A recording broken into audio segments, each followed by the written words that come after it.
BC బిల్లుకు BJP అడ్డుపడుతుందన్న Congress party విమర్శలపై BJP రాష్ట్ర అధ్యక్షుడు రామచంద్రరావు ఫైర్ అయ్యారు. కామారెడ్డి బీసీ డిక్లరేషన్ అమలు చేయడంలో కాంగ్రెస్ విఫలమైందన్నారు. బీసీలకి 42% రిజర్వేషన్లు ఇచ్చే చిత్తశుద్ధి కాంగ్రెస్ కి లేదని ఆయన విమర్శించారు. పంచాయతీరాజ్ చట్ట సవరణ ద్వారానే బిల్లు తేవాలని తాను చెప్పిన విషయాన్ని గుర్తు చేశారు. 2 ఏళ్ల తర్వాత బీసీ బిల్ తెచ్చారని, అసెంబ్లీలో బీసీ రిజర్వేషన్ బిల్లుకు బీజేపీ మద్దతు తెలిపిందని రామచంద్రరావు స్పష్టం చేశారు. సెప్టెంబర్ 17న జరిగే తెలంగాణ విమోచన దినోత్సవ పోస్టర్ని ఆయన విడుదల చేశారు.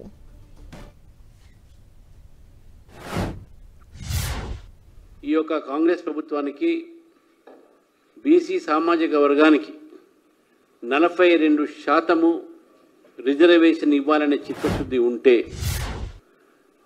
న్యాయపరమైనటువంటి ఒక ప్రక్రియలోనే వీళ్ళు చిత్తశుద్ధి చూపెట్టేవాళ్ళు. నేను ఢిల్లీలో పత్రికా సమావేశంలో స్పష్టంగా చెప్పాను, 42% రిజర్వేషన్లు అప్పుడు ఉన్నటువంటి ఒక పంచాయతీరాజ్ చట్టం కింద మీరు చేయలేరు, దాన్ని మార్చాలి, అమెండ్మెంట్ చేయాలని చెప్పాను. ఆ మాటకు కాంగ్రెస్ పార్టీ నాయకులకు వాళ్ళకి అర్థం కాక ఈ బీసీకి వ్యతిరేకం అని చెప్పి అదేని చెప్పేసి మాట్లాడారు. మళ్ళీ చేసిన పని ఏంది? నేను ఇచ్చినటువంటి సలహా మీదనే, నేను ఇచ్చినటువంటి ఒక సూచన ఆ టైప్లోనే మొన్న అసెంబ్లీ పెట్టి 285 సెక్షన్ ఏదైతుందో 285 సెక్షను అసెంబ్లీలో దాన్ని గ్రామ పంచాయతీ యాక్ట్లో సవరణ చేశారు.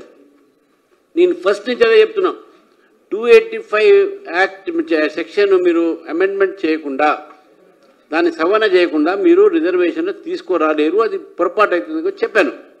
ఎందుకంటే దాంట్లోనే మెన్షన్ చేసుకునే 50% క్యాప్ అని సుప్రీంకోర్టు జడ్జిమెంట్ ఇప్పుడు వాళ్ళు చేశారు.